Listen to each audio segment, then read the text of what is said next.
नमस्कार। मैं अशोक श्री अरविंदो सोसाइटी के प्रतिनिधि के रूप में आप सभी शिक्षक, शिक्षाविद और जो भी लोग हमारे साथ जुड़े हैं उन सब का हार्दिक स्वागत करता हूं और हार्दिक अभिनंदन करता हूं।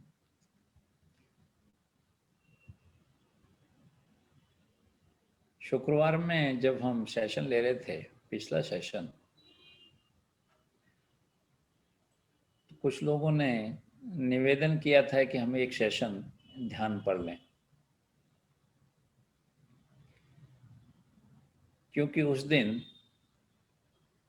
जो सेशन था हमारा वो था कि सत्य का अभिज्ञान ही सच्ची शिक्षा है। और हमने इस विषय पे चर्चा की थी कि वृद्ध अवस्था में कैसी शिक्षा होनी चाहिए, अधेड़ अवस्था में हमारी स्थिति कैसी होनी चाहिए, हमारे मनोभाव कैसे होने चाहिए और वृद्ध अवस्था में हमें किस तरह की शिक्षा की आवश्यकता है, ताकि वृद्ध अवस्था को हम स्वीकार करते हुए अपना जीवन ठीक से व्यतीत कर लें, निराशा की कोई झलक हमारे जीवन में ना आए, कोई ऐसा भाव ना आए कि ये जीवन व्यर्थ है, ऐसा भाव ना आए कि ये जीवन निरर्थक है, व्यर्थ है, बल्कि ऐसा भाव आए कि हमने जो कुछ जीवन दिया जिया है उसमें जो कुछ सीखा है, जो कुछ अनुभव किया है, वो हम सब बांट के जाएं, अगली पीढ़ियों को इस तरह से बांट दें कि उन्हें वो उपलब्धि लगे और हमें भी एक उपलब्धि लगे कि हमने अपने जीवन के अनुभवों को दूसरे लोगों में बांटा है। वो तभी संभव था जब हमारी जो वृद्ध अवस्था की शिक्षा है वो जीवन परक होने के साथ साथ मौत के स्वागत को भी स्वीकार करती हो। शायद इन्हीं चीज़ों से प्रभावित होकर कुछ लोगों का निवेदन था कि हम ध्यान पे एक सेशन लें, इसलिए आज हमने निश्चय किया कि हम ध्यान पे आपके साथ थोड़ी सी चर्चा पर चर्चा करेंगे। ध्यान एक बहुत गंभीर विषय है। ध्यान एक ऐसा शब्द है जिसे शब्दों में बयान करना बहुत मुश्किल काम है। ध्यान एक ऐसी प्रक्रिया है जो दिलों से दिलों तक पहुंच सकती है, हृदयों से हृदय तक पहुंच सकती है, लेकिन भाषा उपयुक्त होके वो दूसरे के हृदय तक पहुंच जाए, ये एक बहुत बड़ा चैलेंज। लेकिन मैं तब भी प्रयास करूंगा, मैं पूरी कोशिश करूंगा कि जो भी मेरा अनुभव है, जो मेरा ज्ञान है, जो मैंने अध्ययन किया, उस सब के आधार पे जो भी भावपूर्ण तरीके से इस शब्द के ज्ञान को आप तक पहुंचा सकूं, उसका मैं पूरा प्रयास करूंगा। सर्वप्रथम हम थोड़ा सा ध्यान के बारे में समझ लें कि ध्यान है क्या, क्यों क्यों ध्यान की बात हम कर रहे हैं। हम आज बिल्कुल साधारण बात करेंगे, एक साधारण व्यक्ति की बात करेंगे, एक ऐसे साधारण जनमानस की बात करेंगे जो सबकी समझ में आ जाए कि ध्यान है क्या। आपने सुना होगा कुछ लोगों को कहते हुए कि इस काम को ध्यान से करना। बच्चा घर से निकलता है तो माँ बाप उसे ये हिदायत देते हैं कि ध्यान से जाना, ट्रेन में ध्यान से चढ़ना, सफर ध्यान से करना, काम ध्यान से करना। ध्यान बहुत, सभी अभिभावक, सभी बुजुर्ग, ये सभी आपके हितैषी इस शब्द का प्रयोग करते हैं। वो कहते हैं कि ध्यान से करना। क्या अर्थ है ध्यान का? ध्यान का अर्थ है कि पूरी अवेयरनेस के साथ करना, सचेत अवस्था में करना, पूरी अटेंशन होनी चाहिए उस काम के प्रति, सतर्कता होनी चाहिए, पूरा कमिटमेंट होना चाहिए उस काम के प्रति। जो भी आप कर रहे हैं, जो भी आप कर रहे हैं, मैं ये बात ही नहीं कर रहा कि प्रार्थना की बात ही नहीं कर रहा, मैं तो कार्य की बात कर रहा हूं। मैं एक मजदूर से वो कार्य का की बात कर रहा हूं जो दैनिक जीवन में वो प्रतिदिन करता है। मैं एक किसान से वो बात कर रहा हूं जब वो खेती करता है, बीजारोपण करता है खेत में अपने, वो जुताई करता है, वो बैलों का चारा करता है, उस सब की बात कर रहा हूँ। मैं एक व्यापारी से बात कर रहा हूँ, जब वो व्यापार करता है, जब वो दुकान पे खड़ा होता है, जब अपने व्यापार की सीट पे होता है, तो उसका व्यवहार कैसा होना चाहिए। मैं एक राजनेता से बात कर रहा हूँ कि जब वो देश के निर्माण की बात कर रहा हो, देश के संरक्षण की बात कर रहा हो, देश की रक्षा की बात कर रहा हो, देश की उन्नति की बात कर रहा हो, तो उसे किस मनोभाव से वो काम करना चाहिए। एक मजदूर से लेके एक व्यापारी तक, व्यापारी से लेके एक राजनीतिक तक, एक राजनीतिक से लेके एक किसी भी उस पंडित तक जो देश में नैतिकता स्थापित करने की प्रयास करते हैं, उन ऋषियों तक, उन मुनियों तक जो हमें दर्शन का ज्ञान देते हैं, मैं सबके लिए ये बात कर रहा हूँ कि आम तौर पे जब हम ध्यान की बात करते हैं तो एक भाव निकल के आता है, निश्चित रूप से निकल के आता है कि हमें जो कार्य कर रहे हैं वो पूरे कमिटमेंट के साथ करना है, पूरे भाव के साथ करना है, पूरी अवेयरनेस के साथ करना है, पूरी सतर्कता के साथ करना है, पूरी अटेंशन के साथ, कंसंट्रेशन के साथ करना है। जैसे ही ये भाव आपका बदलता है, काम के प्रति भाव बदलता है, वैसे ही प्रकृति परिणाम के प्रति आपका भाव बदल देती है। जैसे ही काम के प्रति आपका भाव होगा, वैसे ही आपको परिणाम मिलेगा। ये प्रकृति का गुण है या ईश्वर का वरदान है। ये प्रकृति और ईश्वर में कोई विशेष अंतर नहीं है। बहुत सारे लोगों ने तो उस अंतर को ही मिटा दिया है, कुछ लोगों ने अंतर को रखा है, लेकिन वो ऐसा अंतर नहीं है कि प्रकृति और ईश्वर को दोनों को अलग अलग किया जाए। इसलिए मैं ये बात कह रहा हूं कि जैसे ही आपका कार्य करने का भाव बदलता है, वैसे ही प्रकृति और ईश्वर का परिणाम का भाव बदल जाता है। इसीलिए शायद कृष्ण ने अर्जुन से एक बात कही थी कि मुख्य ये नहीं है कि आप क्या कर रहे हो, मुख्य ये है कि इस कार्य के प्रति आपका भाव क्या है। आप ये कार्य क्यों करना चाहते हो, आप इस कार्य का क्या परिणाम चाहते हो, आप इस कार्य के परिणाम की सोच क्या रखते हो। परिणाम तो आपके हाथ में नहीं है, लेकिन आप किस उद्देश्य से ये कुछ कर रहे हो, ये बहुत महत्वपूर्ण है।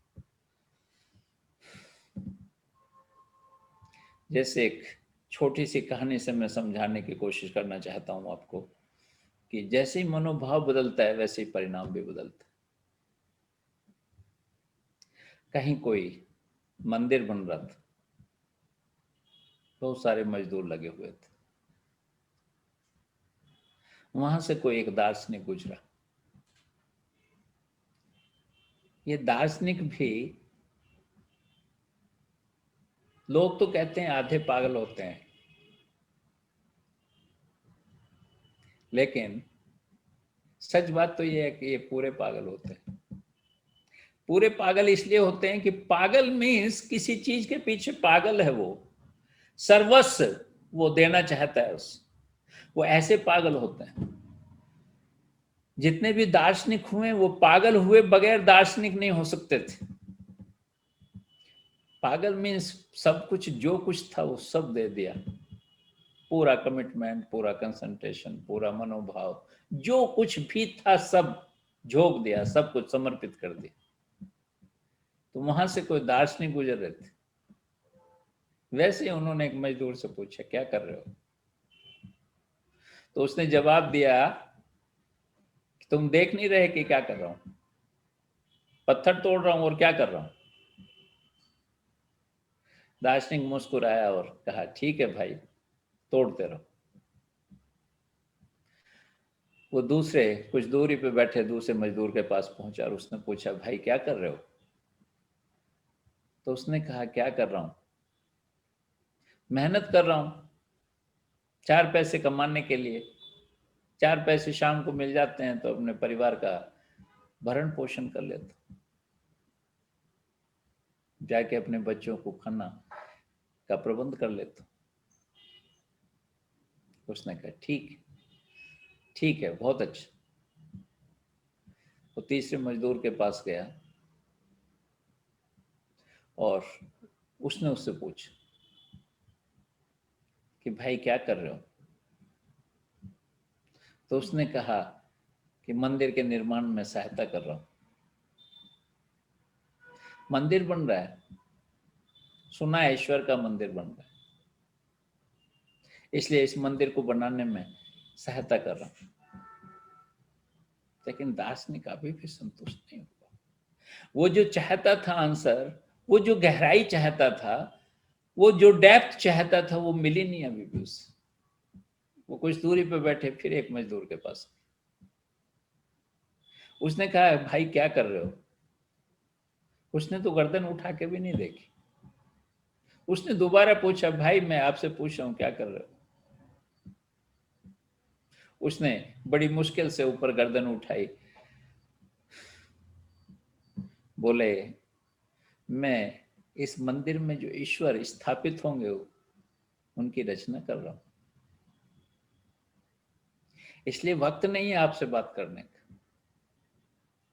मेरा मन भटक जाएगा, मेरी छेनी और हथौड़ी कहीं गड़बड़ ना कर दे, इसलिए जो कल्पना की है न ईश्वर की, उसे साकार होने दो। आप मेरे से बात मत करो, जब काम खत्म हो जाएगा तो मेरे से पूछ लेना, मैं बता दूंगा।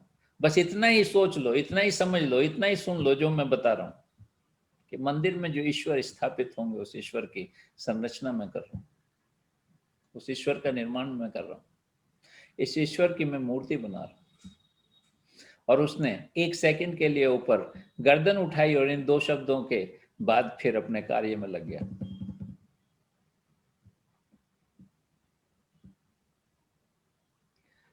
चारों लोग एक ही काम कर रहे हैं, चारों लोग कारीगर हैं, चारों लोग उसी मंदिर का निर्माण कर रहे हैं जिस मंदिर में ईश्वर स्थापित होगा। लेकिन पहले व्यक्ति का दृष्टिकोण जो है उसे वही प्राप्त होगा।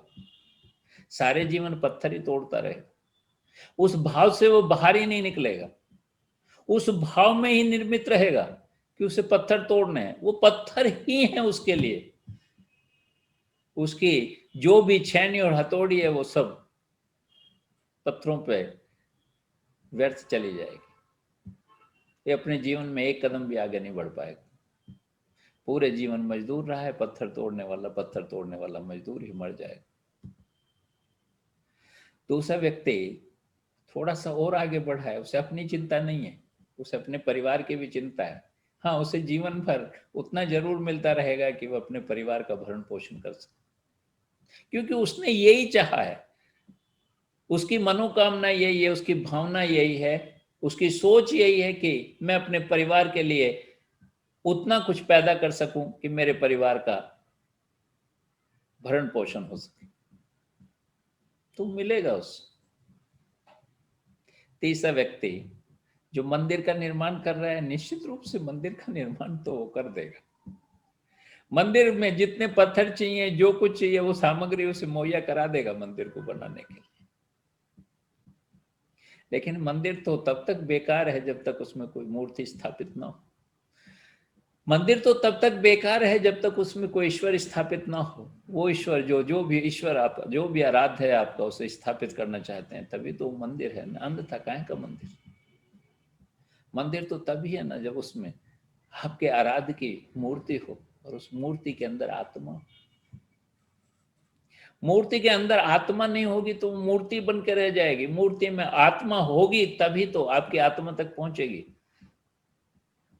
तभी तो आत्मा से उसे पुकार सकोगे आप, तभी तो उसमें प्राण प्रतिष्ठा होगी। तो जो चौथा कारीगर है वो उस मूर्ति का निर्माण कर रहा है। चारों व्यक्ति समान ही कार्य कर रहे हैं, लेकिन जिसका जैसा भाव था वैसा ही उसे परिणाम मिल रहा है। वो मूर्ति बनाने में एक दिन उसकी उस मूर्ति में प्राण प्रतिष्ठा कायम करने में कामयाब हो जाता है। वो इतनी सुंदर मूर्ति बनाता है, जैसे वो मंदिर में स्थापित होती है तो ऐसा लगता है कि जैसे जीता जागता कृष्ण हो, जैसे जीता जागता राम हो, जैसे जीता जागता कोई भी उनका आराध्य हो जिसकी वो स्थापना करना चाहते हैं। ये डिपेंड करता है कि आपके कार्य के प्रति आपका कैसा कमिटमेंट। ये डिपेंड करता है इस बात पे कि आप उस कार्य के प्रति कैसी सोच रखते हैं। आप इस बात पर डिपेंड करता है कि उस कार्य के प्रति आपकी भावना कैसी है, आपकी मनोकामना कैसी है कि आप क्या चाहते हैं। तो जो ये सोच है, जो ये उस अपने कार्य के प्रति कमिटमेंट है, ये कहीं ना कहीं आपको ध्यान का प्रथम चरण प्रदर्शित करती है। आपको ये एहसास कराती है कि ध्यान क्या हो सकता है। ध्यान का प्रथम चरण अपने कार्य से ही कोई आम व्यक्ति एहसास कर सकता है कि वो अपने कार्य को कितनी कमिटमेंट के साथ, कितने कंसंट्रेशन के साथ, कितनी सतर्कता के साथ, किस भाव के साथ पैदा करना चाहता है। ये कोई भी आम व्यक्ति उसे महसूस कर सकता है। हमने ध्यान की एक बहुत सरल सी परिभाषा बताई। हमने इसलिए सरल परिभाषा बताई कि आज हम जिन लोगों के बीच हैं वहां आम व्यक्ति से लेके एक शिक्षाविद तक बहुत सारे लोग हैं, और उन्हें मैं ये संदेश देना चाहता था कि ध्यान के लिए किसी विशेष प्रक्रिया की आवश्यकता नहीं है। ध्यान का अगर कोई एहसास करना चाहता है तो वो अपने काम से भी कर सकता है। एक शिक्षक अगर अपनी क्लास में पूरे मनोयोग से अपने विद्यार्थियों को शिक्षा देता है, यकीन मानिए जब वो अपनी शिक्षा से, अपने कक्षा से बाहर निकलता है, आनंदित होता है, क्योंकि वो उस कारीगर की तरह आज एक मूर्ति स्थापित करके चला गया है। वो विद्यार्थियों में वो प्राण प्रतिष्ठा स्थापित करके जा रहा है। और अगर कोई शिक्षक खाना पूर्ति करने के लिए, अपना पीरियड पूरा करने के लिए आया है, उसे निकलते हुए सदा ये एहसास होगा कि उसने वही अपनी रोजी रोटी का तो काम किया है, लेकिन शिक्षा नहीं दी। वो प्राण प्रतिष्ठा नहीं कर पाया अपने विद्यार्थी। मैं जस्ट शिक्षकों के बीच हूं इसलिए शिक्षा की बात कर रहा हूं, अन्यथा की स्थिति में हर मजदूर, हर कारीगर, अधिकारी, कोई भी व्यक्ति जब शाम को अपना कार्य करके निकलता है, अपने कार्य से बाहर आता है, तो उसका हृदय उसे बता देता है कि आज उसने पूजा की है, उसने अपना काम किया है, उसने अपना फर्ज पूरा किया है, या उसने अपनी रोजी रोटी पूरी की है, या पत्थर तोड़े हैं। ये ध्यान की पहली प्रक्रिया है। अब एक क्वेश्चन पे हम और थोड़ा सा आपके साथ बातचीत करना चाहते हैं। ध्यान की आवश्यकता क्यों है? क्या ध्यान की आवश्यकता है? इसे भी मैं बिल्कुल एक सामान्य तौर पे एक सामाजिक बात से शुरू करना चाहता हूं। आप बताइए, जब भी आप अपने किसी भी कार्य को पूरे तन्मयता के साथ करते हैं, पूरे कमिटमेंट के साथ करते हैं, पूरे जोश और खरोश के साथ करते हैं, एक समर्पण भाव के साथ करते हैं, उसके परिणाम को ईश्वर पे छोड़ने के बाद काम करते हैं, ये तमाम चीजें जब आप काम करते हैं तो काम का परिणाम कुछ बेहतर निकलता है या नहीं निकलता है? निश्चित निकलता है। और जब काम आप लापरवाही से करते हैं, उसमें आपका वो भाव नहीं रहता, हो जाए तो ठीक, नहीं हो जाए तो ठीक, तो उस काम के ठीक होने की संभावनाएं भी कम हो जाती, उस काम को बेहतर होने की संभावनाएं भी कम हो जाती हैं, उस काम की जो क्वालिटी आनी चाहिए, जो गुणवत्ता आनी चाहिए, उसकी भी संभावनाएं कम हो जाती। इसलिए ध्यान की आवश्यकता है। लेकिन ये एक साधारण ध्यान की बात नहीं। आज इस ध्यान की हमसे प्रश्न पूछा गया था या हमसे निवेदन किया गया था कि ध्यान की बात की जाए, अब मैं उस ध्यान पर आना चाहता हूं। ध्यान की आवश्यकता क्यों? मनुष्य के जीवन में ध्यान की आवश्यकता क्यों? ध्यान क्या है, पहले हम थोड़ी सी इस पे चर्चा कर लें। हमने बताया कि सामाजिक तौर पे हम ध्यान को कैसे समझ सकते हैं, उसका कैसे एहसास कर सकते हैं, उसे कैसे उसका आत्मसात कर सकते हैं कि ध्यान क्या है। लेकिन जो आध्यात्मिक क्षेत्र है उसमें ध्यान क्या है, हमारे शरीर और हमारे आत्मा के लिए ध्यान क्या है, उसकी क्यों आवश्यकता है, इस पे थोड़ी सी हम चर्चा कर लेते हैं। हमने लास्ट के सेशन में एक बात कही थी। हमने कहा था कि वृद्ध अवस्था में जो हमारी शिक्षा है वो मृत्यु के स्वागत की शिक्षा होनी चाहिए। हमारी शिक्षा ऐसी होनी चाहिए जिसमें हमें मृत्यु का स्वागत करना सिखाया जाए। क्यों क्यों सिखाया जाए? मृत्यु मृत्यु के स्वागत करने की क्या आवश्यकता है? जीवन का स्वागत तो दुनिया करती है। जब बच्चा होता है तो तालियां और थालियां बजती हैं और उसका स्वागत किया जाता है। ये अजीब सी बात कह रहे हैं आप कि हमें ऐसी शिक्षा मिलनी चाहिए कि जिसमें मृत्यु का स्वागत करना भी सिखाया जाए। मेरा अर्थ ये नहीं था कि आपकी मृत्यु आए तो समाज तालियों और थालियों से उसका स्वागत करे। समाज उसका स्वागत तो अपने स्वार्थ के हिसाब से करेगा। आप किस पोजीशन में हैं, अभी अभी आप समाज के लिए उपयोगी हैं तो आपका स्वागत, मौत का स्वागत आपके लिए क्यों कौन करेगा? और आप उस अवस्था में एक वजन है समाज के ऊपर, परिवार के ऊपर, आप पूरे परिवार को और समाज को परेशान कर रहे हैं, बीमारियों से ग्रस्त हैं, कुछ काम के नहीं हैं, तो निश्चित रूप से वो तालियां थालियां ना बजाएं, लेकिन आपकी मौत का स्वागत तो करते हैं मन मन। कई बार ये कहते हुए सुना होगा आपने कि बहुत कुछ हो लिया है ईश्वर, अब इन्हें उठा ले, तो वो तो स्वागत कर सकते हैं। अनुपयोगी हो गए हैं ना आप, इसलिए आपकी मौत का स्वागत कर सकते। लेकिन हम समाज की बात नहीं कर रहे। समाज जो बच्चे के पैदा होने के बाद भी स्वागत करता है तालियों थालियों से, वो भी सब नाटक। और आज अगर वो किसी की मृत्यु का स्वागत कर रहे हैं तो वो सब मजबूरी है। हम तो आपके स्वयं की बात कर रहे हैं। जब आप पृथ्वी पे आए तब भी आपको अपने जीवन का स्वागत करना चाहिए,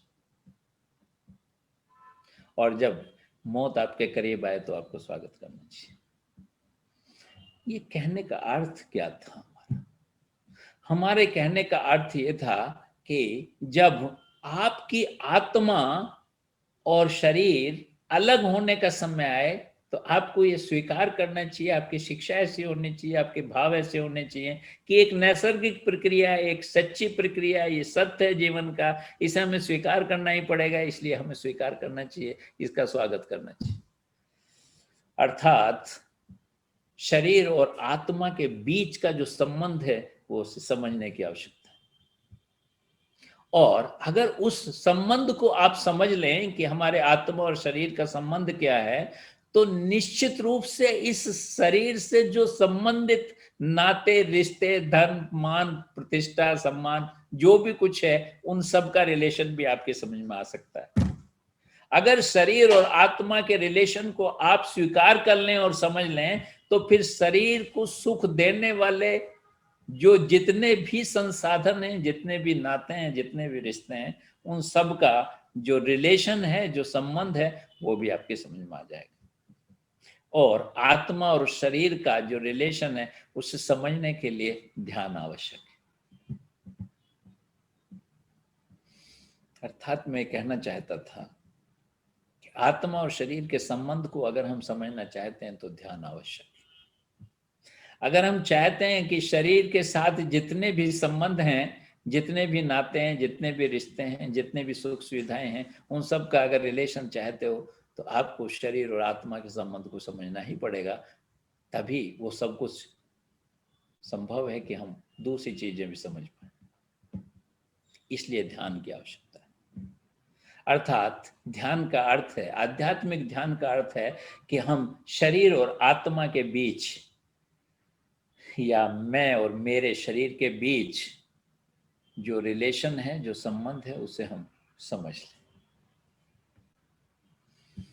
इसे कैसे समझा जा सकता है?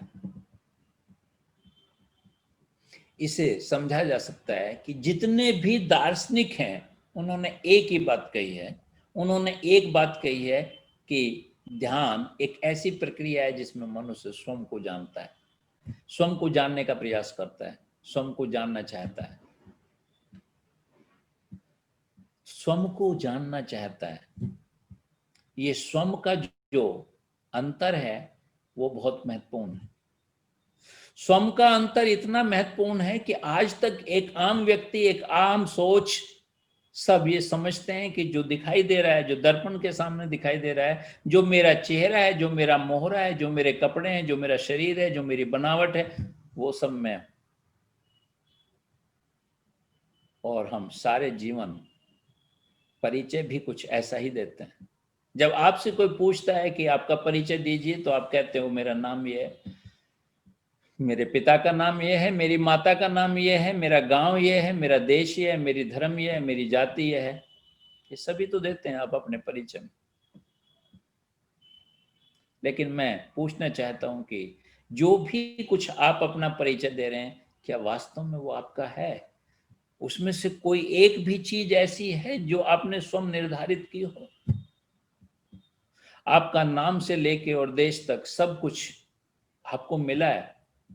जैसे ही जन्म लेते हो वो सब आपके कमर पे ठोक दिया जाता है, मोहर लगा दी जाती है। उसी का परिचय जीवन भर आप देते रहते हो। उस मिथ को तोड़ने के लिए ध्यान आवश्यक है।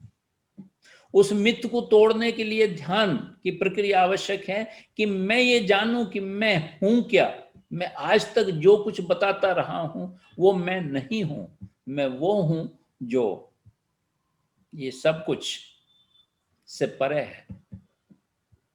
और मैं वो हूं जिसे कोई मिटा नहीं सकता है। ये सब तो मिट जाएंगे एक दिन। मेरा नाम भी मिट जाएगा, मेरा देश भी मिट जाएगा, मेरा गांव, जाति, धर्म सब मिट जाएगा। जब मैं मिट जाऊंगा तो मेरे साथ मिट जाएंगे।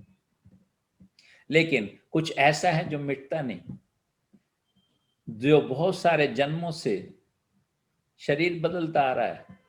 जैसे आप कपड़ा बदलते हो वैसे ही शरीर बदलता आ रहा है। और जो शरीर बदलता आ रहा है उसे अपने शरीर से अलग करने की प्रक्रिया ध्यान। अर्थात वो जो आप हैं, जो जिन्हें मृत्यु नहीं मार सकती, जो सदैव थे और सदैव रहेंगे, वो और ये शरीर के जो अंतर है उसे समझने का जो प्रक्रिया है वो ध्यान है। उस ध्यान पे हम बात करना चाहते हैं। मैं स्पष्ट रूप से आपको बताया कि ध्यान जीवन में इसलिए आवश्यक है कि वो शरीर और आत्मा के बीच के अंतर को समझ सके। अर्थात शरीर और आत्मा के बीच के मोह को समझ सके और स्वीकार कर सके। और अगर शरीर और आत्मा के बीच के संबंध और मोह को समझ लिया और उसे त्यागने में हम सफल रहे, तो निश्चित रूप से फिर जो भी कुछ हमने मोह पाल रखा है उसे त्यागने में हम सफल हो जाएंगे। अर्थात मृत्यु के स्वागत करने में फिर कोई दिक्कत नहीं है। फिर हम सहर्ष मृत्यु का स्वागत कर सकते हैं। इसलिए ध्यान की आवश्यकता। अब हम उस विषय पे बात करना चाहते हैं कि ध्यान, आध्यात्मिक ध्यान कैसे शुरू किया जा सकता है। बहुत सारे संप्रदायों ने, बहुत सारे धर्मों ने, बहुत सारी जातियों ने, बहुत सारे देशों ने, बहुत सारे ऋषियों मुनियों ने, बहुत सारे पैगंबरों ने, सब ने ध्यान की अलग अलग विधि बताई। सारी विधि के बारे में हम विस्तृत चर्चा करें ये संभव भी नहीं है और उचित भी नहीं है, उसकी आवश्यकता भी नहीं। हम उस परिवेश में बात करना चाहते हैं जिस परिवेश में हम जी रहे हैं। हम उस परिवेश में बात करना चाहते हैं जिसमें हमारा जन्म हुआ है। जो बात हमारे आसानी से समझ में आ जाए उस विषय पे हम बातचीत करना चाहते हैं। तो हम एक विधि के बारे में थोड़ा सा आपको बताना चाहते हैं। हमारे शरीर में एक प्रक्रिया है जो सतत चलती रहती है, उसे रोका नहीं जा सकता। और वो रुक गई तो शरीर रुक गया, वो रुक गई तो फिर सब रुक गया। सच बात तो ये है कि हमारा जीवन और हमारा मरण प्रति क्षण प्रति पल होता है। जब आप बच्चे पैदा हुए थे तो आपने रोना शुरू किया, जब आपका स्वागत किया गया तालियों से और थालियों से, तो क्या हुआ था उस दिन? उस दिन हुआ था कि आपने सांस अंदर लिया था, और जब आपकी मृत्यु होती है या किसी भी व्यक्ति की मृत्यु होती है तो क्या होता है कि सांस बाहर तो निकल जाता है, वो अंदर नहीं आता है। तो जीवन की शुरुआत हुई सांस अंदर जाने से, और जीवन का अंत हुआ सांस बाहर जाने से। तो जो सांस की प्रक्रिया है हमारे शरीर की, एक ऐसी प्रक्रिया है जिसे जीवन से जोड़ा जा सकता है, कि जीवन भी है और मरण भी है। अर्थात जैसे हम सांस अंदर लेते हैं तो हम जीवन लेते हैं, और जैसे ही हम सांस बाहर छोड़ते हैं तो हम मृत्यु का स्वागत करते हैं। यानी कि प्रकृति को, ईश्वर को हम सौंप रहे हैं कि तेरे हाथ में है, अब दोबारा सांस हम लेने की स्थिति में होंगे या नहीं होंगे। नहीं होंगे तो आपको आपका समर्पित, और अगर होंगे तो आपका वरदान है, आपकी कृपा है कि आपने मुझे दोबारा वो सांस लेने की मोहलत दे दी। तो सांस एक ऐसी प्रक्रिया है जिसे मनुष्य के जीवन और मरण के साथ जोड़ा जा सकता है। तो हम उस प्रक्रिया पे आपके साथ बात करना चाहते हैं या करेंगे जो सांस से जुड़ी हुई है। आज हम इतनी ही बात आपसे करेंगे क्योंकि हम प्रक्रिया में आज नहीं उतरना चाहते। हम चाहते हैं कि प्रक्रिया में हम कल आपके साथ उतरें और उस प्रक्रिया पे बात करें कि जो आध्यात्मिक ज्ञान है उसे हम अपने सांसों के साथ जोड़ के किस तरह स्थापित कर सकते हैं। जीवन और मरण का जो प्रक्रिया है, जो चक्र है, उसके साथ हम ध्यान को स्थापित कर सकते हैं या नहीं कर सकते हैं, इस पे हम कल विस्तृत रूप से आपके साथ चर्चा करेंगे। आज एक सामान्य सी बात हमने कोशिश की कि ध्यान क्या है, एक समाज में एक आम व्यक्ति के लिए ध्यान का क्या अर्थ है, वो अपने कर्म में, अपने कार्य में भी ध्यान का अनुभव कर सकता है, नहीं कर सकता है। क्या ध्यान एक मजदूर से लेके और एक राजनेता तक, एक ऋषि और मुनि तक, सारे लोगों के लिए आवश्यक है या नहीं है, इस पे थोड़ी सी चर्चा आपके साथ की। कल हम चर्चा करेंगे उनकी विधियों पे, और हम उम्मीद रखते हैं कि आज हम जिस ध्यान की सीढ़ी पे, एक पहले स्टेप पे आपको हम चढ़ाना चाहते थे, हमारा प्रयास है कि आज निश्चित रूप से आप उस पहले पायदान पे जरूर चढ़े होंगे, ताकि हम कल अगले पायदान पे चढ़ने के लिए हृदय से तैयार हो जाएं। मस्तिष्क से तैयार हो जाएं, नहीं हो जाएं, वो बहुत महत्वपूर्ण नहीं है, लेकिन हम हृदय से तैयार हो जाएं, क्योंकि ये हृदय की भाषा है। इसके लिए शब्द ढूंढना और शब्दों से स्थापित करना बहुत आसान काम नहीं है। सच बात तो यह संभव है, इसलिए ये हृदय की भाषा से हृदय की भाषा तक ही पहुंचेगा।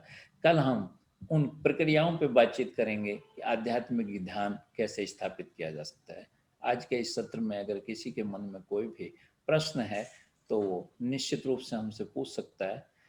जो हमारा ज्ञान है, जो हमारा अध्ययन है, जो अनुभव है, उसके आधार पर हम आंसर करने का कोशिश करेंगे।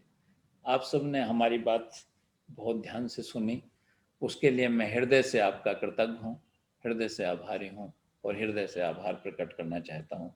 बहुत बहुत आभार।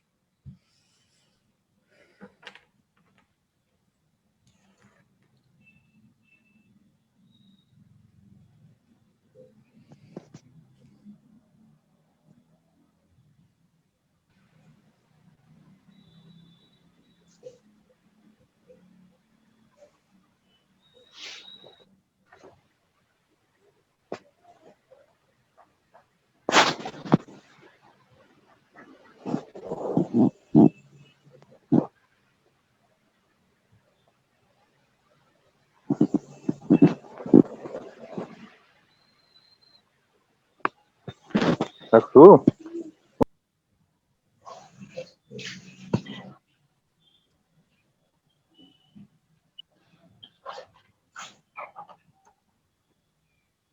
खत्म। खासकर मैं उनसे निवेदन करना चाहूँगा जिन लोगों ने ध्यान पे एक सेशन करने की या ध्यान पे बात करने की जिज्ञासा की थी, इच्छा जाहिर की थी, उन्हीं के निवेदन के आधार पे हमने ये टॉपिक चुना और कोशिश की कि एक प्राइमरी चीज़ें जो ध्यान से संबंधित हैं एक आम व्यक्ति के लिए, उसे सामाजिकता में समझाने का हमने प्रयास किया है। हमने वो तमाम उदाहरण और तमाम चीज़ें देने का प्रयास किया है कि एक सामान्य व्यक्ति, एक सामाजिक व्यक्ति, समाज में रहने वाला व्यक्ति भी ध्यान की परिभाषा को समझ सके, उसका हमने प्रयास किया है। उन सबके मन में अगर उससे संबंधित किसी भी तरह का कोई प्रश्न है तो निश्चित रूप से मेरे से पूछ सकते हैं, मैं उनका स्वागत करूंगा।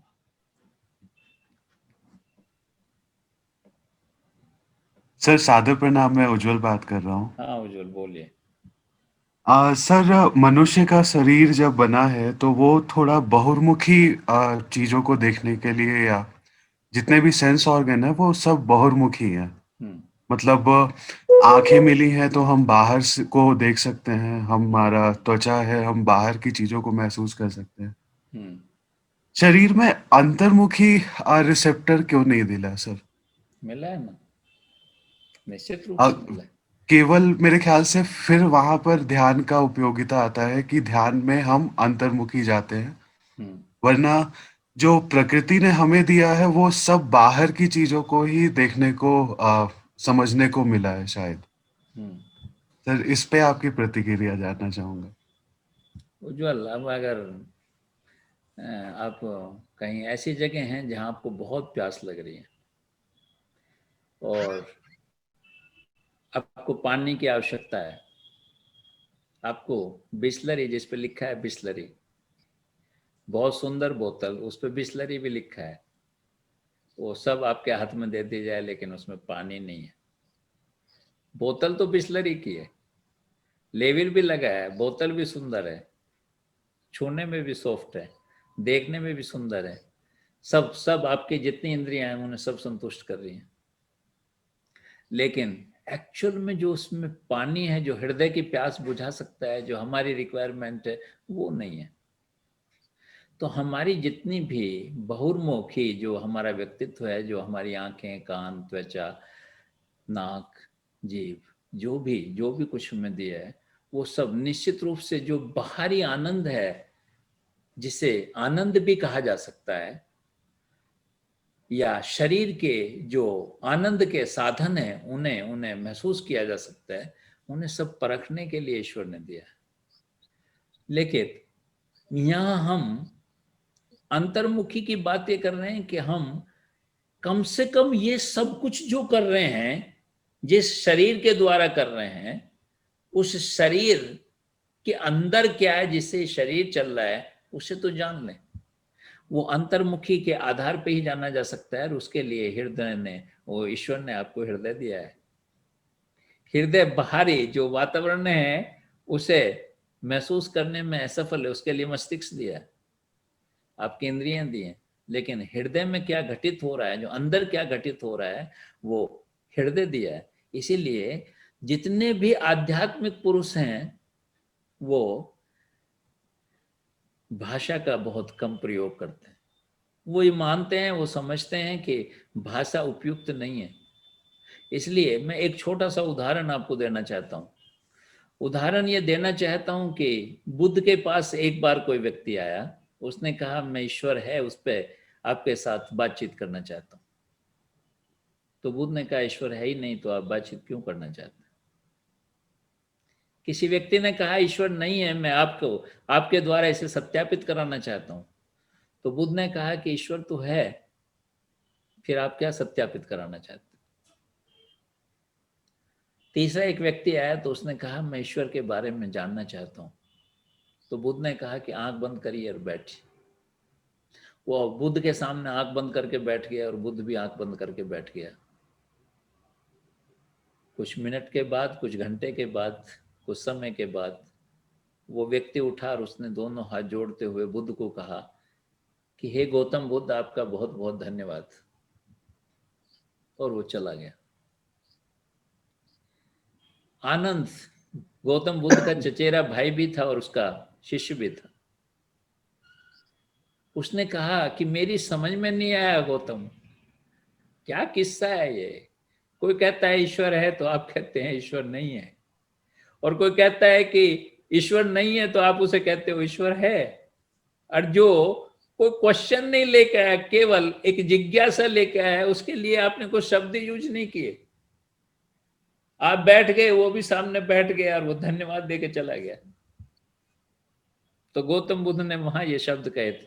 उन्होंने कहा था कि वो अहम लेके आए थे, ईश्वर है और एक नहीं है। इस पे अहम था उनके साथ, उनका अहम तोड़ने का मैंने प्रयास किया था। इस आदमी के पास कोई अहम नहीं था, ये वास्तव में जानना चाहता था। और जानने के लिए कुछ शब्दों की आवश्यकता नहीं थी, उसके लिए तो हृदय से हृदय तक पहुंच जाती है चीज। इसलिए मैंने उसे आंख बंद करने के लिए कहा। वो आंख बंद करके बैठ गया और मैं भी आंख बंद करके बैठ गया। मुझे जो कुछ कहना था मैंने उसे कह दिया। उसने उसे ग्रहण कर लिया, इसलिए तो धन्यवाद दे के चला गया। तो सच्चाई है कि जो हमारा अंतर्मुखी, हमारे पास एक टूल है, जो हृदय है हमारा, जो हमारी संवेदनाएं हैं, जो हमारी सहनशीलता है, वो उसे भाषा की कोई विशेष आवश्यकता नहीं है। उन्हें बाहरी मुखी जो ईश्वर ने हमें दिए हैं, वो बाहरी जगत के लिए दिए हैं, सबकी आवश्यकता नहीं है। उसे आवश्यकता है कि वो केवल और केवल इतना केवल जान ले बस, कि जो शरीर है और जो मैं हूं उसमें अंतर है।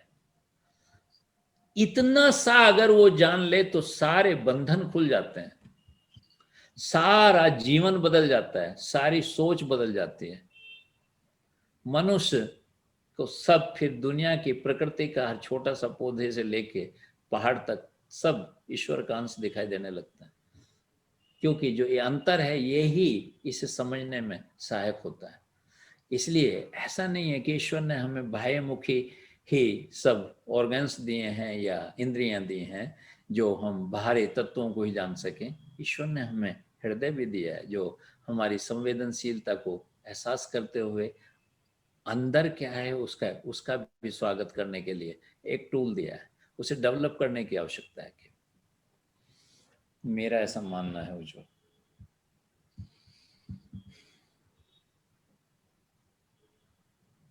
धन्यवाद सर। और कोई जिज्ञासा आपके मन में हो तो जरूर पूछिए। हेलो सर, नमस्कार। नमस्कार। Hello sir. हेलो। नमस्ते सर। हाँ नमस्ते। हाँ सर, आप कैसे हो? मैं अच्छा हूँ। हाँ सर, बस आपका पूरा आज का सेशन मैंने सुन लिया। बस थोड़ा 10 मिनट के लिए नेटवर्क चले गया था। ओके। सर, आपने आज ध्यान के बारे में बताया है। सो मैंने SSY गर्ग सिद्ध समाधि योग वो ऋषि प्रभाकर वो मैंने किया था। सो आज जो आपने बताया ना ध्यान के बारे में, तो वही उसी में सिमिलर उसने क्या कहा था, बस ध्यान वाला तो कुछ ही नहीं करना है। सब जितने आशंकाएं आती है, दूसरों के प्रति जो बोला तो गलत फहमी कुछ आती है, तो ये सब छोड़ देना चाहिए और बस शून्य जीरो में बैठना चाहिए, ऐसा बताया सर हमें। सो अपना आप ही अभी ईश्वर का बारे में जो बनाया, हम यहाँ वहाँ भागते हैं, देवालय इधर उधर, यहाँ ईश्वर अच्छा है वहाँ है, तो एक भागना। प्रफुल्ला जी बोल रहे हैं आप? हाँ प्रफुल्ला जी, आपका जो भी संस्था है योग की, जो आपको योग के बारे में जो भी बताया गया, मुझे नहीं जानकारी कि उन्होंने क्या बताया, लेकिन मैं कल विस्तृत रूप से आपकी इस, आज मैं चर्चा करने के मूड में था कि मैं थोड़ा सा चर्चा करूं, लेकिन मैं देख रहा था कि मेरा समय हो गया है तो मैंने शुरू नहीं किया। तो हम बहुत सारी विधियों पे कल बात करेंगे और एक ऐसी विधि आपको बताएंगे। ये कह देना बहुत आसान है कि हम अपने मस्तिष्क को तमाम ईर्ष्याओं से, तमाम प्रतिस्पर्धाओं से, एक दूसरे के प्रति जो भी दुर्भाव रखते हैं उससे हटा लें और दूर कर लें, लेकिन ये आसान काम नहीं है। आसान काम इसलिए नहीं है कि हमारी शिक्षा, हमारी परवरिश, हमारा सब कुछ वो सब उस वातावरण में स्थापित किया गया जिसमें ये हमारे सब ब्लड में चली गई हैं। हमारे ब्लड में वो तमाम चीजें, जिस तरह कैल्शियम, मैग्नीशियम, फास्फोरस और बहुत सारे तत्व हमारे ब्लड में होते हैं और वो बहुत सारे खाने की चीजों से हमारे शरीर में सम्मिलित होते रहते हैं, ऐसे ही बहुत सारी व्याधियां, वो आज का जो भी परवरिश है, जो भी हमारी एजुकेशन है, जो समाज का ढांचा है, जो सोच है, उस सब से वो सारी चीजें उन लवणों की तरह हमारे ब्लड में चली गई हैं। और उस ब्लड को प्योरीफाई करने के लिए आपको एक मशीन की जरूरत होती है। जो हॉस्पिटल में एक मशीन होती है, उसमें आपका ब्लड जाता है, वो उसमें जो भी कुछ गड़बड़ होती है उसे निकाल लेते हैं और फिर आपके ब्लड में, आपके शरीर में उसे ब्लड को स्थापित कर देते हैं। वो जो मशीन है वो आपके आपके हाथ में भी मशीन है, आपके हृदय में भी मशीन है, आपके शरीर में भी वो मशीन है। वो मशीन क्या काम करती है, वो कैसे काम करती है, उस पर हम कल विस्तृत रूप से आपसे चर्चा करेंगे। ये केवल और केवल कह देने से आसान काम नहीं है, ये बहुत कठिन काम है। ब्लड से कुछ भी निकालना, उसे बाहर फेंक देना, ये बहुत कठिन काम है। इसलिए कठिन इसलिए है कि हमें बहुत सारी ऐसी विधियां बताई जाती हैं जो जो शब्दों का मसला है, जो शब्दों के आधार पर बताई जा रही हैं। ये शब्दों का विषय नहीं है, ये सांसों का विषय है, ये हृदय का विषय है, ये भावों का विषय है, ये आत्मा का विषय है। ये तमाम वो हैं जिनमें शब्दों को ढूंढना और शब्दों से स्थापित करना बहुत मुश्किल काम है। तो आप कोशिश करना है कि कल हमारे आप सेशन में रहें। मैं कल इस पे विस्तृत रूप से चर्चा करूंगा और एक ऐसी आसान जी हाँ विधि सर। की, एक ऐसी आसान विधि की बात करूंगा जिसमें हर एक सामान्य व्यक्ति भी कर सकता है, हर सामान्य व्यक्ति भी कर सकता है। ठीक है प्रफुल्ला जी? जी हाँ सर जी, शुक्रिया सर, शुक्रिया, बहुत शुक्रिया।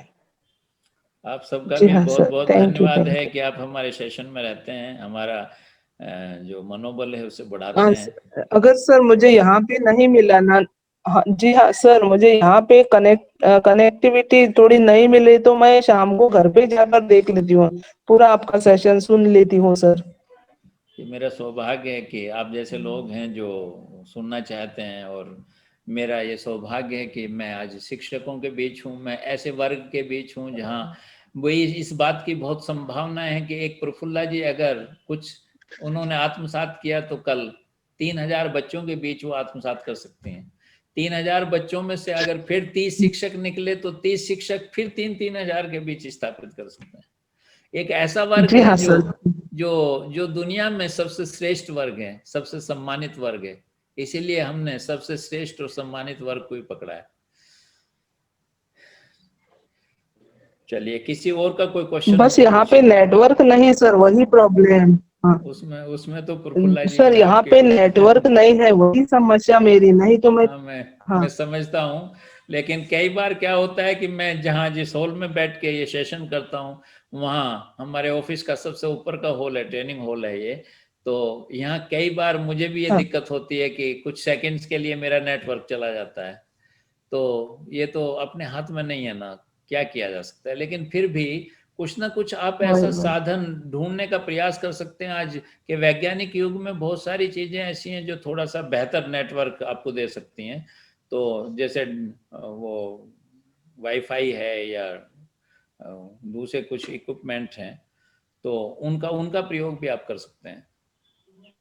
सर आपका सेशन सुनने के लिए मैं 2-2 मोबाइल लेके आती हूँ, स्कूल के बाहर जाती हूँ, फिर भी नहीं, मैंने 3-4 अलग अलग बोले तो सिम भी बदला, या आपका बस सेशन सुनना है इसलिए, फिर भी मेरा दुर्भाग्य, लेकिन शाम को मैं पूरा सुनती हूँ सर। कोई कोई बात नहीं, आपको हमारे जितने शाम भी बस सेशन मेरे पति भी है, पति।